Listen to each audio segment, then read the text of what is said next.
Welcome to Meadowlarkers 23, Paying the Price. Amin Elhassan and Kate Fagan are here, as always. I'm Howard Bryant.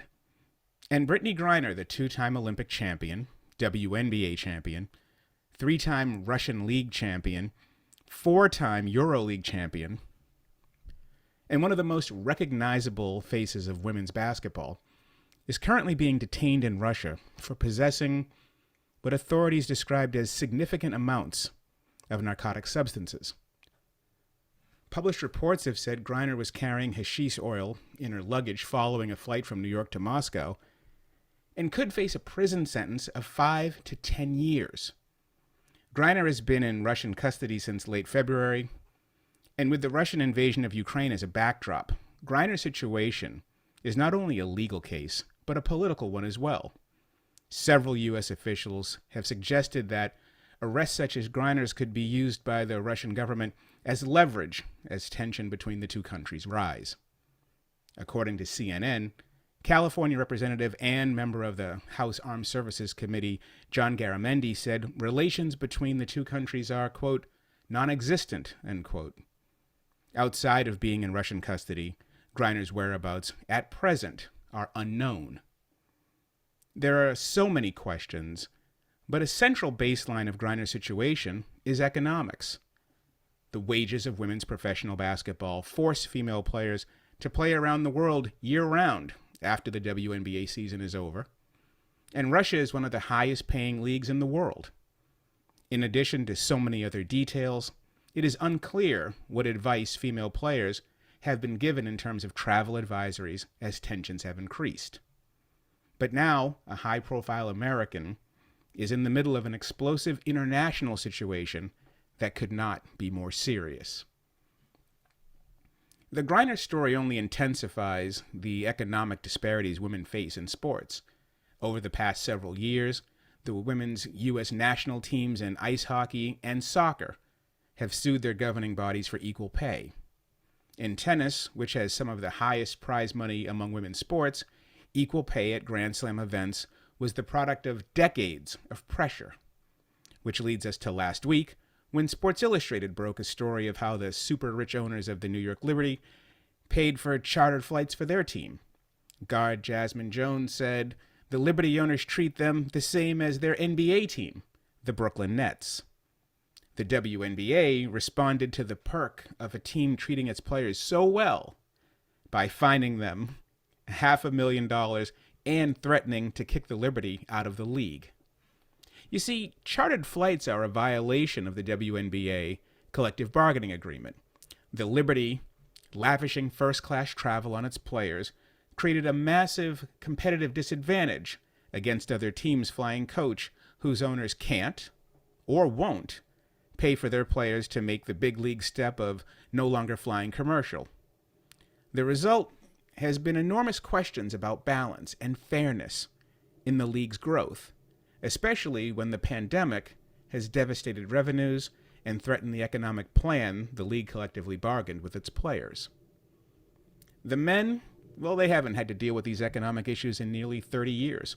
The majority of NBA teams have been flying mostly charters since the early 1990s. And salaries?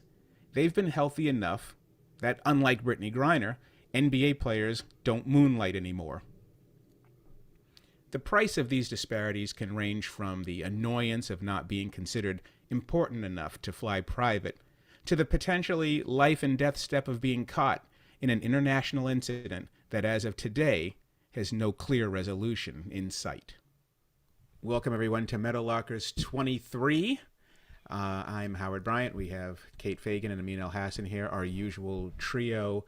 And this is what we do. We are supposedly the group that gets involved in the issues that are bigger than sports, and there's nothing bigger in the world right now than what's taking place in Ukraine and Russia.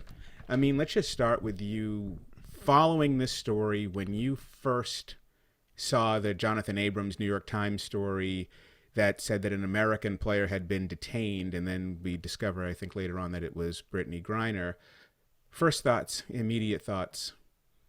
Well, the first immediate thought was, as I read it, I was like, oh wow, that's really unfortunate. And the allegation was some hash oil, and I thought, well, that sounds a little harsh for hash oil. But again, as is with all of these instances involving foreign nations, particularly foreign nations that are not exactly renowned for their freedom, things like that happen. It reminded me of Jello Ball, LiAngelo Ball, shoplifting sunglasses, which is a pretty petty crime, but he did it in China, and so yeah, like they don't handle things the same way we handle things here, and there's a kind of just an element of like that's life in a foreign land. And then I read that she'd been detained for 3 weeks, and I said, wait a second, we're just finding out about this now. And as I kind of started to read more and do research, and I realized, oh, this is something that's a lot more. This is bigger than some hash oil and some luggage. This is something that is a lot more drastic. And, honestly, one of the things I read was Kate's article from a few years ago because I saw Kate tweet it out. And, it puts into perspective a lot of, there's a lot more to the story than someone got arrested for some hash oil in their bags.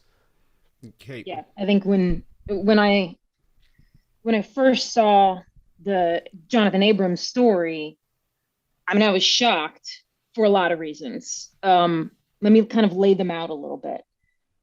I've been to China when Maya Moore was playing there and Brittney was playing in China, in Hangzhou province, and we did a 30 for 30 short film there. And I've also been to Ekaterinburg, where Brittney was playing this year when she got arrested for UMMC, which is a pretty famous team in women's basketball world because Diana Taurasi plays there. And it's probably the premier team to play for if you're an American women's basketball player. The reason that I was surprised was because one of the things that was made clear, like the unwritten rule of playing in a China and a Russia, because the first thing you think of as a reporter or just someone hearing this for the first time is, okay, you've got Brittney Griner, who was one of the first female basketball players to really come out and on the cover of ESPN, the magazine, talking about her sexuality. And she lives very openly in this country. And you're like, okay, well, you're going to play in China. And then a year later, you're going to play in Russia. I wanted to understand what the protocol was, just from a team perspective, like what was she allowed to say? How was she allowed to quote unquote be over there? And it was made very clear that she was allowed to be herself. Her wife would come visit. I mean, Penny, who is Diana Taurasi's wife, was in Ekaterinburg as well. So it wasn't like they had to pretend that they weren't gay. So it was this insulation that existed in playing in these autocratic states that these players understood that there was a buffer. And I tweeted about this. There was a buffer between being in an autocratic state and the realities and the harshness of being in an autocratic state. So let's just assume, because I think if you've seen the video of Brittney Griner walking through customs, that it looks like an authentic video, although I'm not an expert in doctoring videos, and they appear to find something. I'm going to say that Brittney has gone through the Moscow airport upwards of 40 times in the last 5 years, not just traveling from the States to Moscow, but in EuroLeague play, going to mainland Europe and back to Moscow. Hypothetically, this is not the first time that she has had a vape pen or something in her bag, but it's that insulation piece that has eroded, that piece that 2 years ago, if this happened, UMMC, her club team, makes a call and she's on her connecting flight to Ekaterinburg from Moscow. That has evaporated. And I think that that's worth pointing out because we can look to the WNBA. We can look to Team USA, USA Basketball. We can look to the Phoenix Mercury. We can even look to the White House and say, okay, well, do the work. Get Brittney Griner out. Those entities right now have no power in this situation. The one that is the fail-safe right now is UMMC, run by a billionaire who's probably not a billionaire anymore after all of the sanctions. And I'm not suggesting that the billionaire himself needs to call the Russian authorities, but there are connections within that club, right? The club GM, the people who run it on the day-to-day basis, who Brittney Griner has spent the last 5 years of her life surrounded by, traveling with. I assume she calls many of them her friends. those are the connections that if we see Brittney Griner released in the next week or two, we will point to and say are the reason why. If that doesn't happen in the next week or two, I don't know what kind of long slog we're in for, because there's a complete erosion of the diplomatic relationships by all accounts you see on CNN and ESPN's TJ Quinn. Yeah, and it would strike me as well that depending on the level, I mean, we're at top level here, that even those connections might not be strong enough to deal with what's taking place right now. Kate, do you have any intelligence on how athletes right now are being advised when you talk about that buffer being eroded, or that bubble being eroded in terms of travel advisories? Because one question that had come to my mind was, okay, this has been brewing for a little bit. Did anybody get the advance heads up? Maybe it's too hot to go over there right now. Yeah, I mean, I think there was, I don't know the details, because one thing I'll add before kind of jumping into that is like, there, everyone here who is pertinent to the situation has known about Brittney Griner being taken into custody just a little bit before the All-Star break. And they did not release this information. Russia released this information. So then we have to ask the question of, why did Russia release this information? And it's clear that Russia thinks that it will kick up a media firestorm. So I'm trying to be incredibly careful about how I discuss it. And there's no like call to action and hashtag and movement. And like, I don't want change petition organizations, like there are a lot of things where it's like, let's provide context as much as we can, but try to keep it from becoming this like political situation, which is already bubbling to the surface. Because if it goes from a legal issue where historically, if it doesn't become a political issue, maybe she pays a fine. It's a couple months, which is a huge issue, but still not a 5 to 10 year issue. Whereas if it bubbles up to become a political issue and she becomes a pawn, I don't know what we're looking at. So I think talking about this and like acknowledging that it's teetering on a political hostage situation, and it's a very different way that we talk about those issues than we would like a traditional sports story. And I'm trying to be very mindful of that. Yeah, and it's wise to do that journalistically because of all the things we don't know. There's so many, and there are two strains here. Number one, you're dealing with the legal issue of actually what happened, and trying to understand and unspool what took place. Secondarily, you are dealing with a political issue because there's an invasion taking place, and these two countries are as close to military tensions as they've been maybe since the 80s, or maybe even the Cuban Missile Crisis, right? It's been a long time since, when you're talking about having nuclear arsenals on high alert. The United States hasn't responded that way, but Vladimir Putin did last week. And so it's, for our purposes, this isn't just a hot take conversation. There's a journalistic element to all of this as well. Amin? Yeah, no, it's, the thing to keep in mind is what Kate just said is this is not an entity that is acting in good faith, right? The Russians. The traditional tools that we have for seeking justice, at least in this Web 3.0 era, the hashtags and all that stuff, and creating pressure, that's their playground. They created that. They invented the whole, go get riled up on social media and make a big deal of this, and that's how they get things done. There was an Israeli woman who was arrested in Russia under similar circumstances back in 2019, and that came after a kind of political negotiation where President Putin finally pardoned her. There was some give back there. I'm trying to find the exact story where I read this, but there was some give back there. So absolutely, this thing has all the makings of there's going to be some quid pro quo here. We're in a dangerous spot. It's a delicate spot, and what Kate said is absolutely accurate. It happened 3 weeks ago, a month ago, whatever it was, and the people around her knew immediately, but didn't say anything because the hopes were if we can work this thing out, back channel, it becoming an international incident. That is more favorable. Once it becomes an international incident, Now you're talking about this thing might take years, and they're not compelled to do anything. As I said with the LiAngelo Ball example from earlier, like sometimes I think as Americans there is a feeling of kind of you take for granted things like due process, even the warped, jaded due process that we have here that we know discriminates against certain groups more than others. There still is like this. Oh, that happens. Like no, it doesn't have to happen. I tell you, I'm from Sudan. This is normal. Normal. Oh yeah, I found this. Yeah, you're gonna have to come with me. How long? I don't know. There's no book that says, oh yeah, No. This sentence carries this offense carries a sentence of no. They'll do Yeah. this forever if they want to, and Yeah. because of obviously not only the political but the military might that they have, it's like yeah, what are you gonna do about it?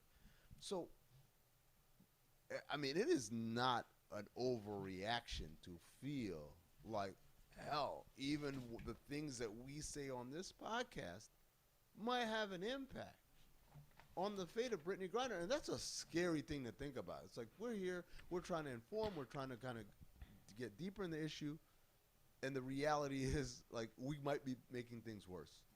Well, there is an assumption that we have as Americans constantly, and it's in the micro where we have this feeling that we can't be harmed when we're on vacation because we're on vacation.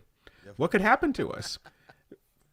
There's a feeling that you can't be detained because I'm an American. You can't do this to me, right? These things happen. And that's why, Kate, I think it's important when you were talking about that sort of bubble, and it's especially accelerated when you are a celebrity, when you're a star, and when the political world is shifting under your feet, and all of the different pathways that you usually take where you don't, with a lot of these things don't apply to you, now suddenly apply more to you because you are potentially a political chip. And Yeah. so that is frightening in its own right. But I also wanted to ask about the economics that create this necessity that women athletes or female athletes in the women professional sports leagues, because of the money, they have to travel the world to earn. And as the world gets more dangerous and as the world gets more complicated, and especially over the last couple of years, we're talking about two countries in particular. We're talking about Russia and we're talking about China.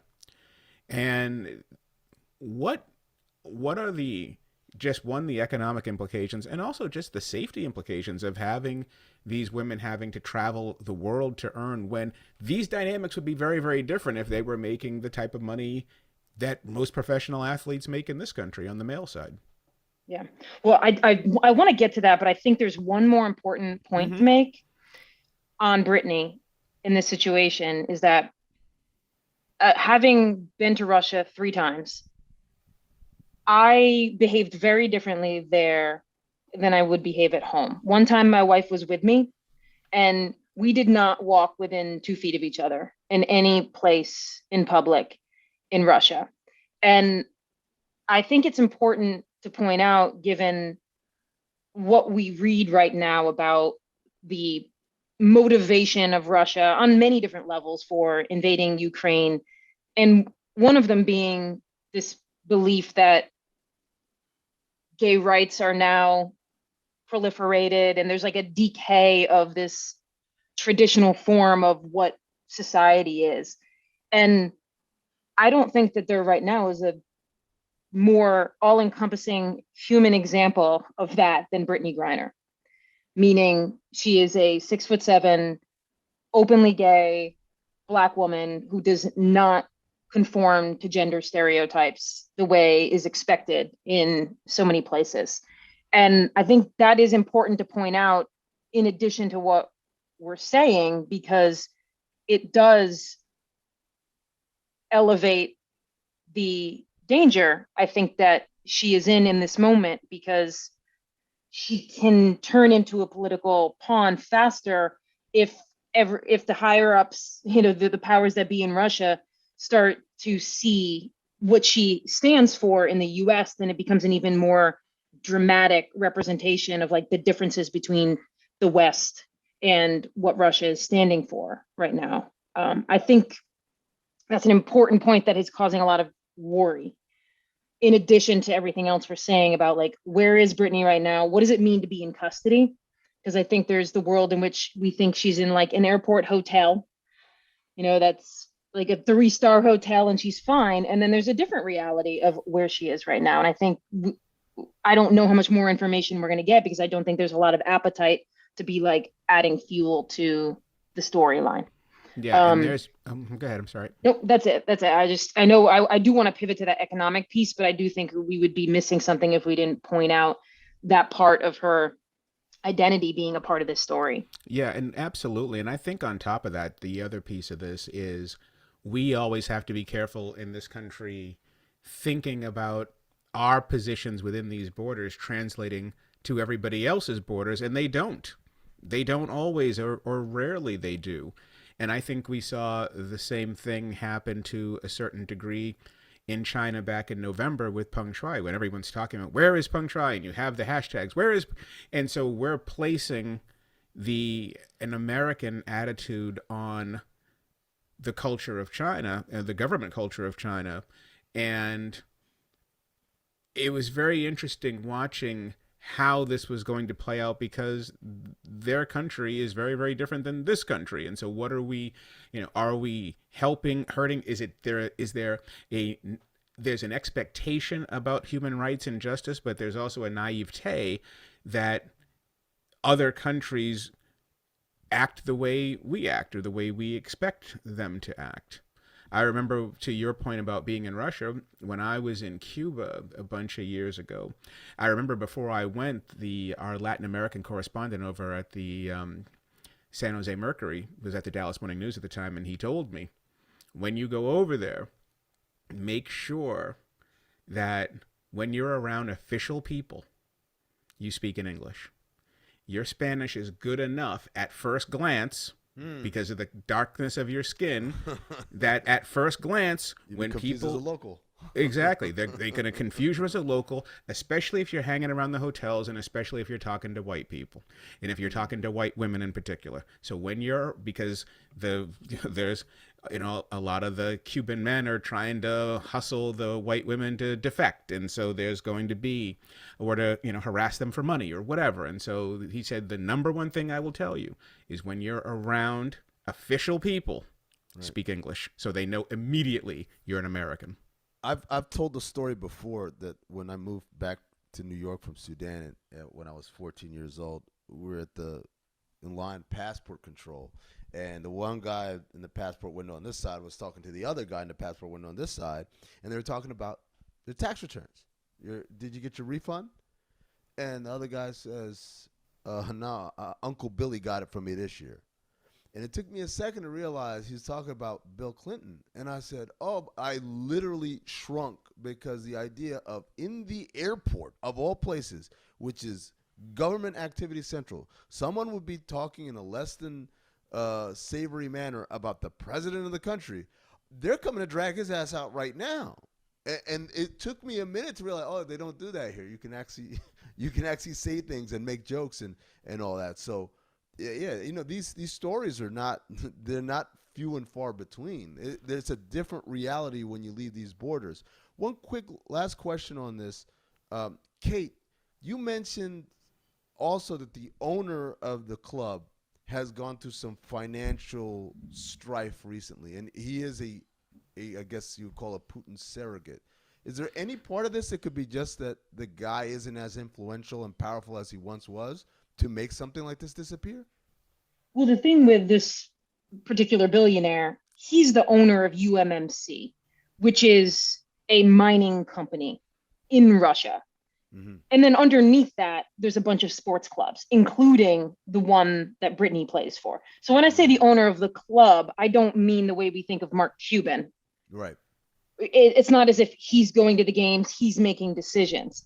His worth was over $1 billion, and he had a yacht that was in Italy, has not been repossessed according to the last research I did on it. But his net worth now, because of all of the sanctions and the collapse of the ruble, is not in the billions.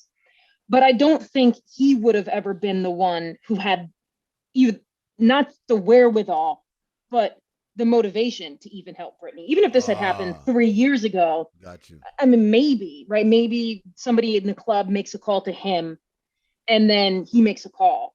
I don't think that chain would happen right now. I think what Brittney's most likely relying on are the connections she made with the Russians who are actually running the club, who she sees on a day-to-day basis, who can maybe try to call over and ask for some favors. But I don't think it's a great sign that she's been there 2+ weeks and they have not been able to get that done. And before we switch to that economic piece, which I think is vital, I will say that, like, talking about it in this context on a podcast where we're trying to be very level-headed and information-oriented, I feel solid about, not contributing to like the media firestorm that will elevate her political capital.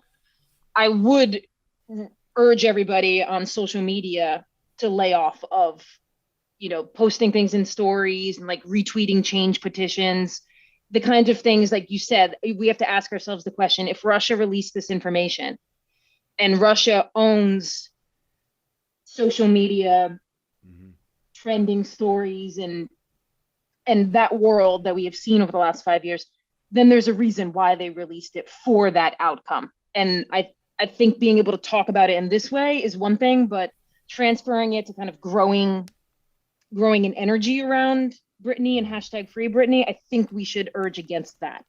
Well, it's also very interesting when you think about where we are as a country and just the narratives that we have allowed to become part of our framework, which is that there's some separation between sports and politics, and you have an athlete who's in jail right now, in some form of jail. She's being detained. She is being held pretty much against her will. And that it should always be a reminder, especially as we talk about these different changes in the borders and everything else, that we talk about globalism and we talk about empire and we talk about all of these different things, that each one carries its own set of circumstances.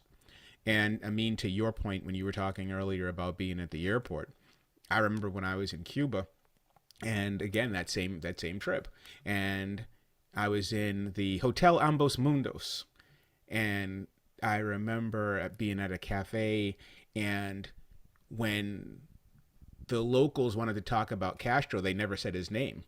They would rub their beard, they would rub their chins. You'd have to have essentially hand signals, like you were a third base coach when you were talking about government figures. And even then, people were sort of like covering their face in case there was some spy watching, so you knew so somebody might see that you were even criticizing the government. So it's just important to understand the differences of being inside these borders and being outside of those borders.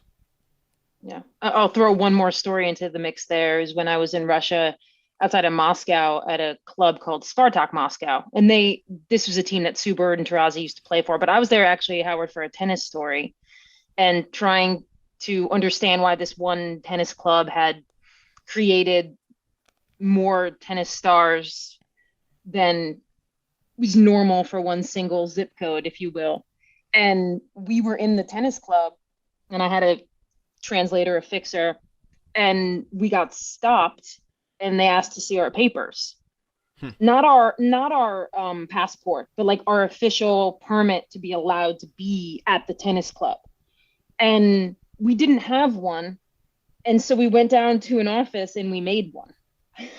Nice. On the spot. With the help of the club, we kind of created this official paper, and then we all signed it. And then it was kind of like, I don't know who, quote unquote, rubber stamped it, but then it was like, oh, we've created the official paper that was necessary. And so to Amin's earlier point of, we may think here, we understand, oh, X leads to Y, and this is how the structure works. That's not the reality. It doesn't map onto the experience in Russia. And so you can say like, okay, well then the next step will be an arraignment and she'll have her one phone call. Exactly. That's right. It doesn't work that way. It doesn't work that way. And it's true. And it is a reminder for all of us traveling out there. You are still citizens of the world. And when you end up in these other countries, you're playing by their rules. And that doesn't necessarily mean that you are welcome there. That sometimes those rules, I remember when I got into Mexico once, I remember the customs guy just took my suitcase and just dumped it. And I was like, dude, it took me 45 minutes to get this thing right. And he just looked at me. And my boy Ricardo was looking at me like, don't go American right now. Don't say a word. He just gave me that look like, do not say a word to this man. Do not even look at this man. Take your stuff, repack it, and go on your way. I remember when I was in Guatemala, in Antigua, Guatemala, I could get off at Guatemala City, and the cops stopped the bus and essentially bribed everybody. Everyone had to hand over some money. Yep. Just stopped us for a bribe. And some of the veteran foreign travelers were like, happens all the time. That's why you have to keep cash on you. And then some of the newbies were like, what's happening? This is, I'm an American. You're an official. I'm like, this is a corrupt cop right now. Yeah. And he's got a gun, and you better hand over whatever quetzales you have in your pocket, and let's keep it moving. It's like it's like how restaurant workers get paid like $2 an hour because the restaurant owner expects them to make it up in tips. That's how a lot of those, law enforcement, civil service positions operate in many of these countries. Like, they don't pay them anything because you're going to make it up in your bribes anyway. That's right. The only difference is over there, you got a gun.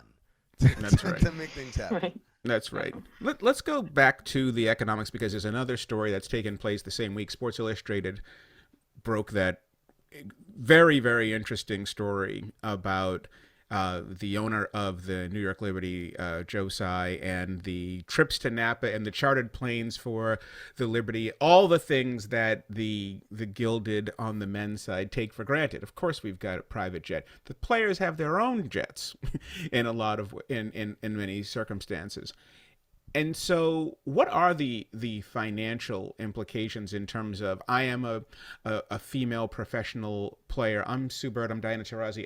And not only I'm no scrub. I'm one of the best who's ever done this. And this is what I have to do to earn. What are the economic implications of that? And what are the parameters that you are now facing as the world gets more complicated, Kate? Yeah. Well, I think there's two parts to this story. And they tie together, which is what we're doing here today, the Brittney Griner story and also the Sports Illustrated story about charter flights. One being, why are American women's players going overseas and to often authoritarian states? What is the implication of that?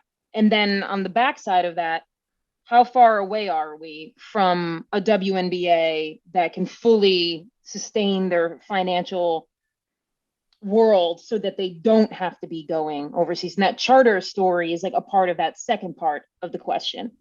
The first part of the question, I mean, women's basketball players, you both know, have been going overseas for 30 plus years. Usually in the early days, it was Spain and Italy in the 80s.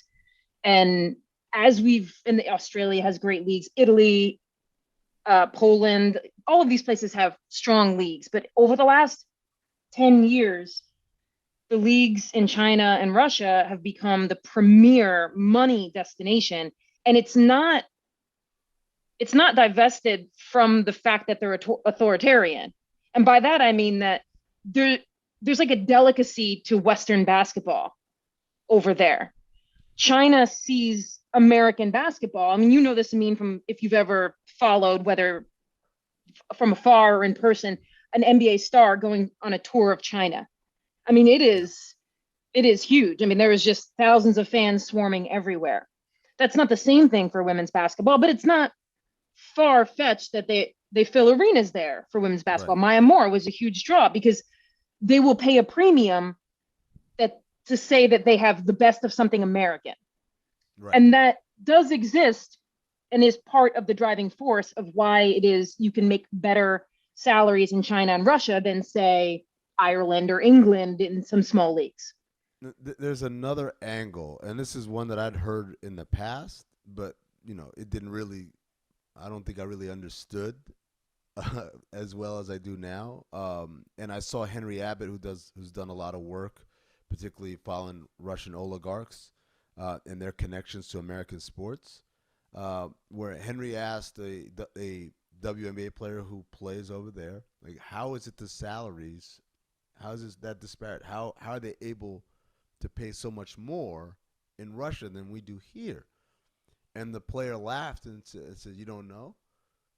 And looked at him. He said, like he was a poor, sweet, innocent child. And said, "Money laundering. It's money laundering." Which, again, I'd heard in the past, but I was like, nah, not really. But to hear it from someone else, it made me think, wait a second, is there something to this? But regardless of the why, it is, right? I think it is. Why do they get paid more there? Look, I don't know, but they do. And so it puts every WNBA player in a weird bind where it's like, I can either just play in the WNBA, have a true off season, and have a semblance of a family life, and pursue other interests, but make a very limited amount of money, right? Whereas when my playing career is over, I'm going to need a real job eventually to keep living, right?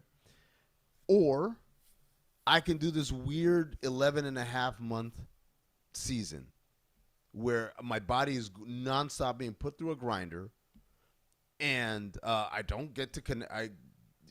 There are players. I know there are players who would play in the WNBA just to so that my family can see me play. That was like the whole point. It's like the money is irrelevant at this point. I'm just here because I want my mom to be able to come to a game and actually watch me play, because I'm not putting her on a plane to go to China or Turkey or Russia or one of these other places.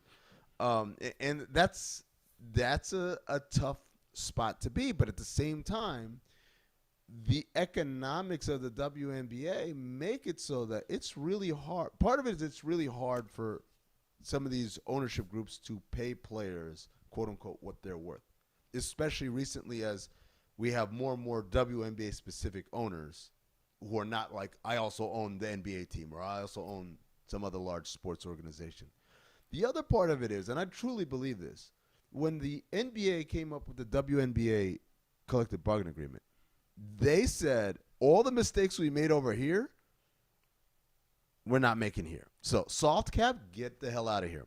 Hard cap it, right? And the lack of guarantees and all. They made the WNBA salary cap mirror the NFL salary cap a lot more than it does the NBA one, because the NBA one has all these loopholes and flexibilities that have led to an explosion in salaries that give us the highest average salary of any professional sport in this country, which is NBA basketball.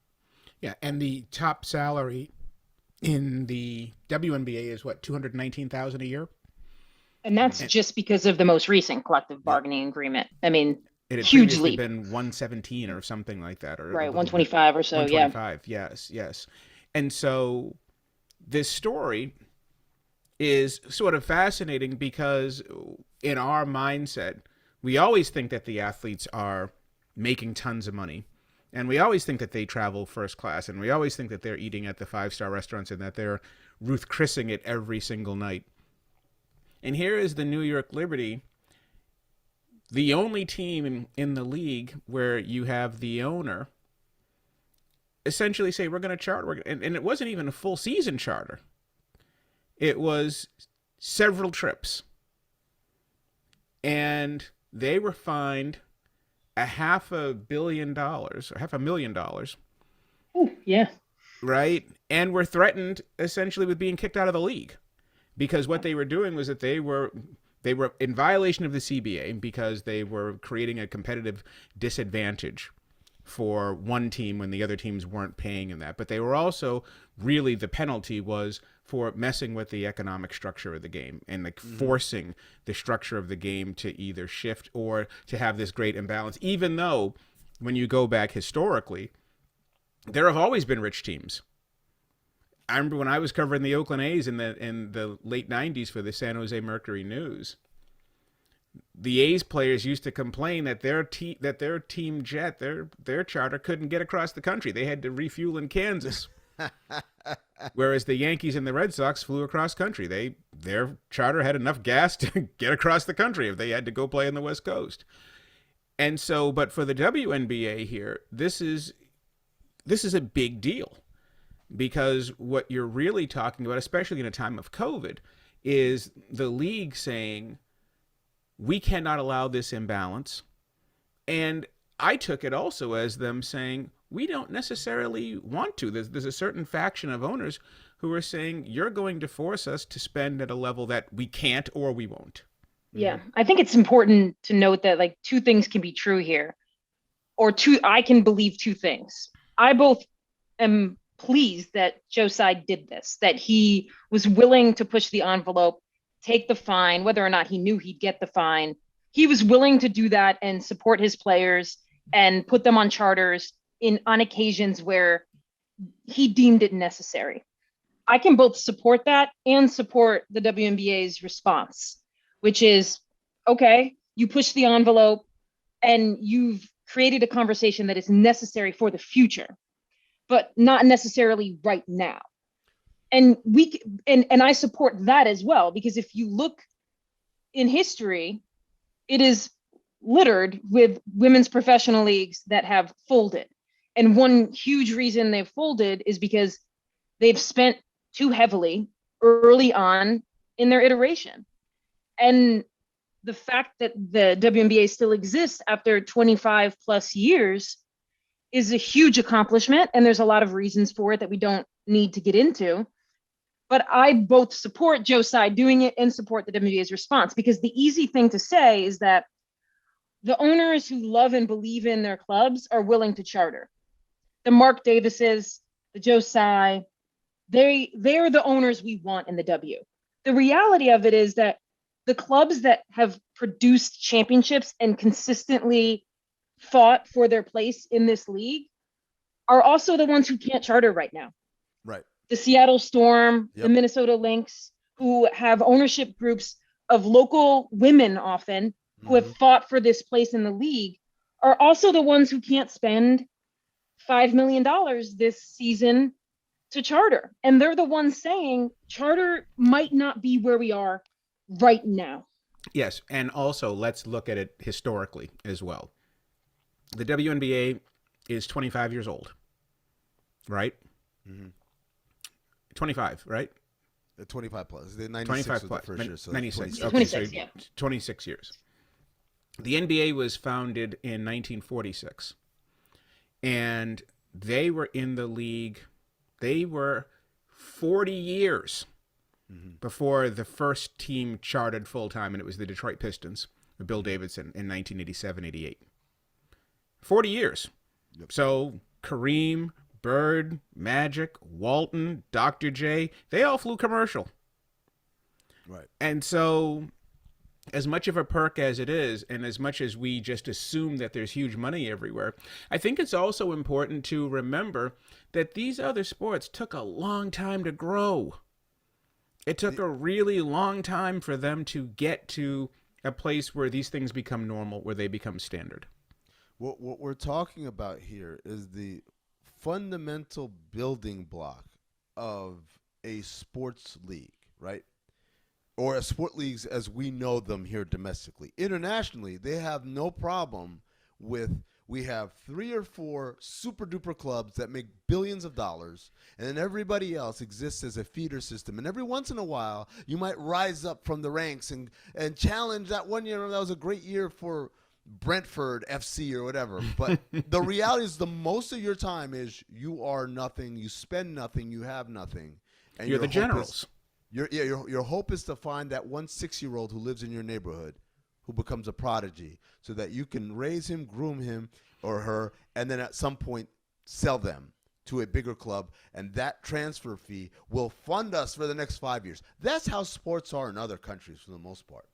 Yeah. For us here, because of the way the leagues are set up, there's an idea of like parity and equality and trying not to allow the haves to completely blow away the have-nots. Which Not they saying- usually do, by the way. But it would be a lot worse if we didn't have a system of checks and balances, right? Yes, but that's not exactly true because once again, it's because I think you have to take the historical view, right? You get the dispensation of the checks and balances after the domination. The New York Yankees destroyed Major League Baseball for decades until there was a draft. Ditto for the Cardinals. They crushed everybody, and then it was like, well, wait a minute, we need checks and balances. But you didn't get the first MLB draft until 1965. But the reality, though, Howard, is that the cost of being the Cincinnati Reds or, pick another club was not as prohibitive, right? You could be destroyed on the field and still turn a buck and still be able to keep the lights on. Now, where we're at is the costs have become prohibitive if you allow the spending to go unchecked. And so, and this is what this thing highlights. It's the idea that it's not about like WNBA players don't deserve charter flights. Of course they do, especially if you expect them to play cross country the next day and all those things, right?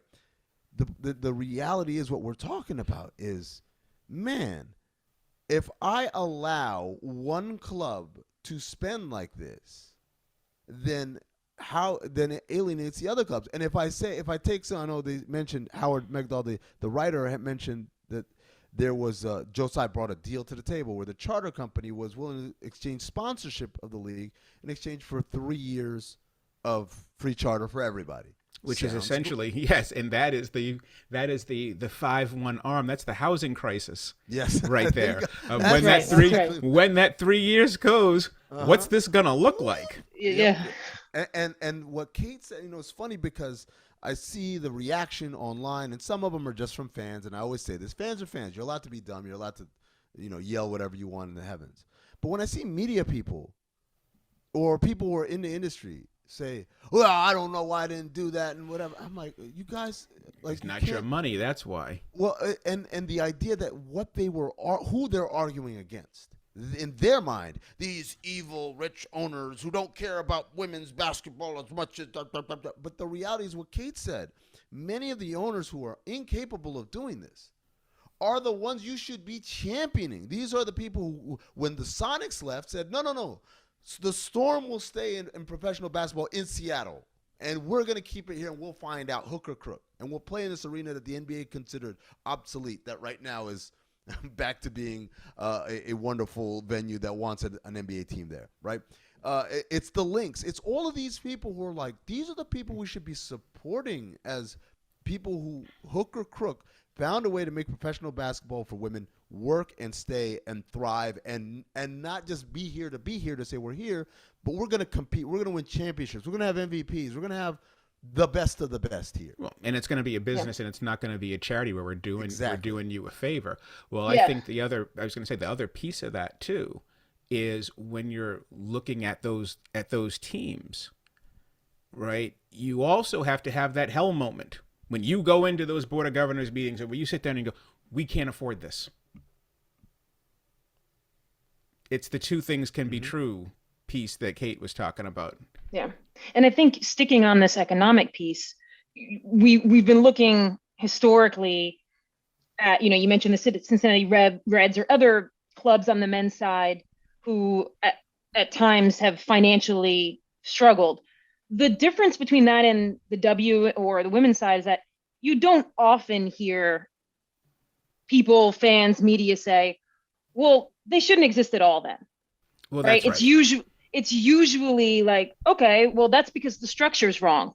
Let's fix the structure. Because they're such great owners, or because they just want to win more. And that is the piece where, too, Amin, where you were talking about, of course we want this for women the same way we do as men. And that's where I say, are we really sure we want that? And that's where the misogyny kicks in, because I remember covering the Olympics in Vancouver in 2010, and at this time, it's a nascent sport. Women's hockey is new. It's not even 30 years old. And the USA and Canada kill everybody. They win by basketball scores. They're winning, 18-2, or they're winning by 16. You don't win a hockey game by 16 goals, right? And so instead of having the patience to say, okay, we're at a stage right now where we have dominant teams, and over time, as the game grows, we'll get more dominant teams.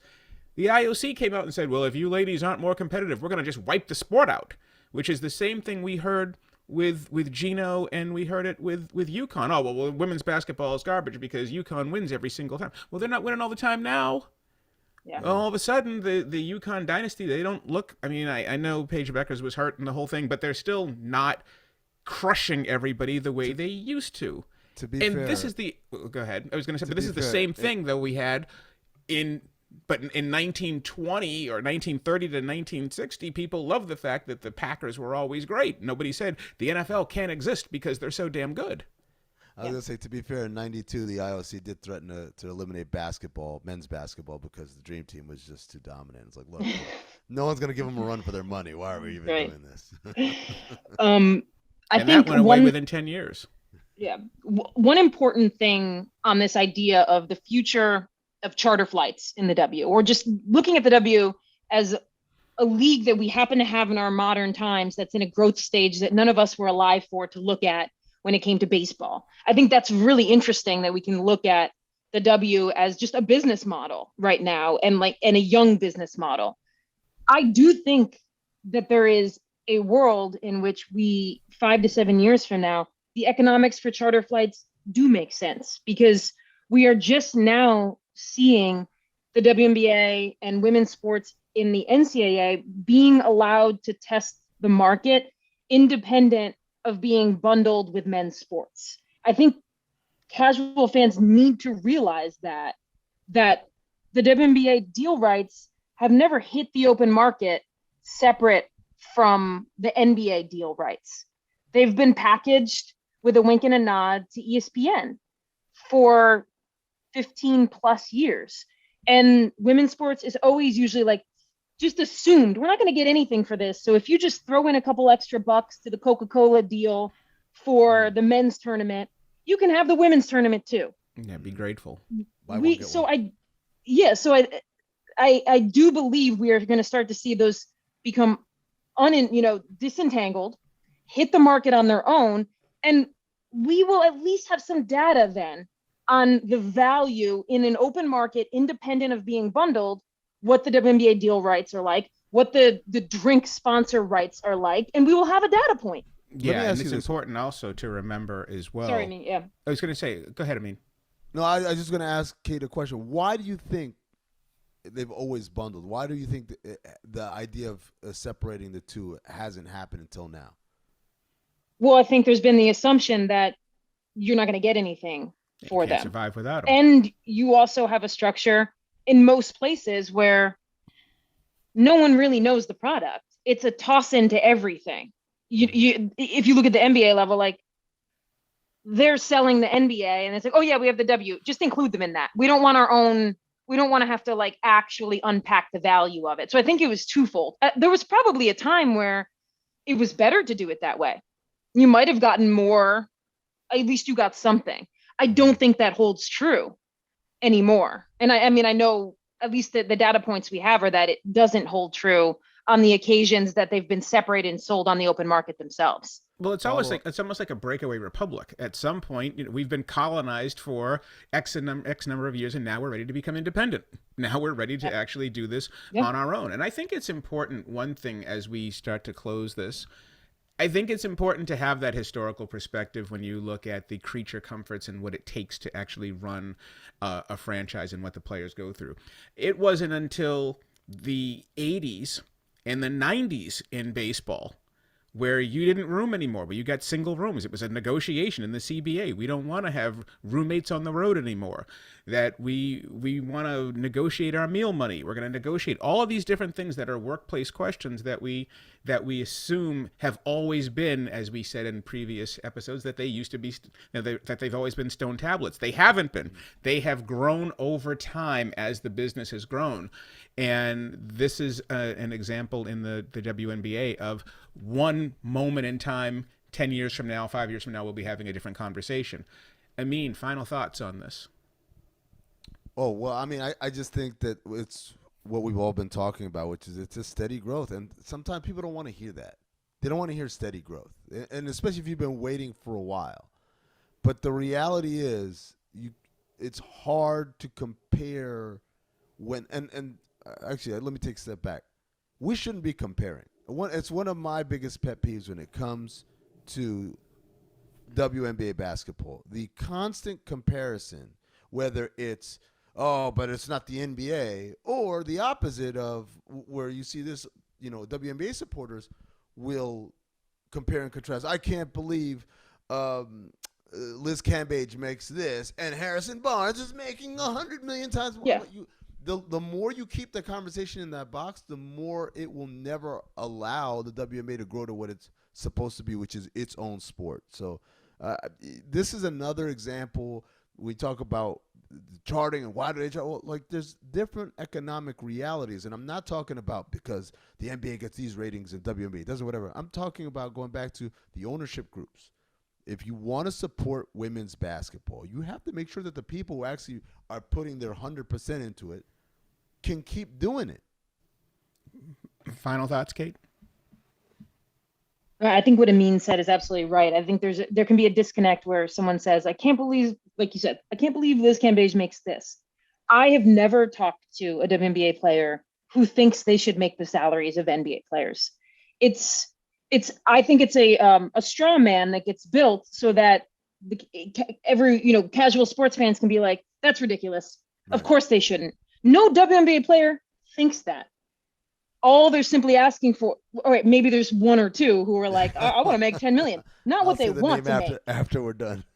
Not what they want to make. Most of the level-headed ones I talk to are like, what we want is to have some of the breakdown in the league mirror the players' rights in the NBA. Not the dollar amount, but when you have a league where Becky Hammon is making, as a coach, is making 5 times what the top player is making. Not that I don't understand the metrics of doing that. Not, like, as you, smartly pointed out, like, there was leverage. She was in the NBA. You want to bring her over to the WNBA, you got to pay top dollar. But when you have a league where if I'm suiting up and my coach is making 5 times more than me, that would never fly in this day and age on the NBA side. But the overall point being that sounds like college basketball. Yeah, exactly. And college basketball has some paternalism in it. A tiny bit. Just a little bit. And so recognizing that the WNBA was born out of paternalism, almost literally, right?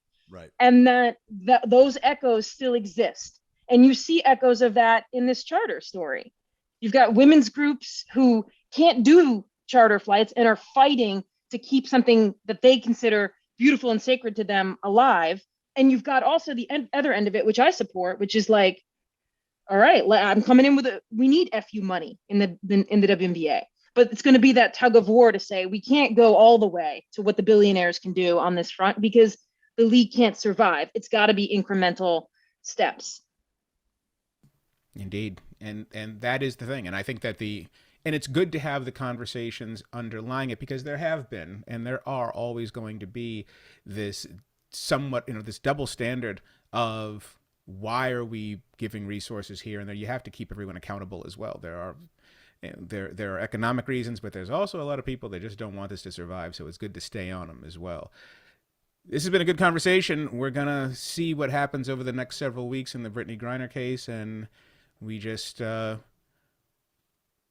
all watching. In fact, this is going to be one of those stories where everyone is watching. Amin Elhassan, Kate Fagan, we will see you next week.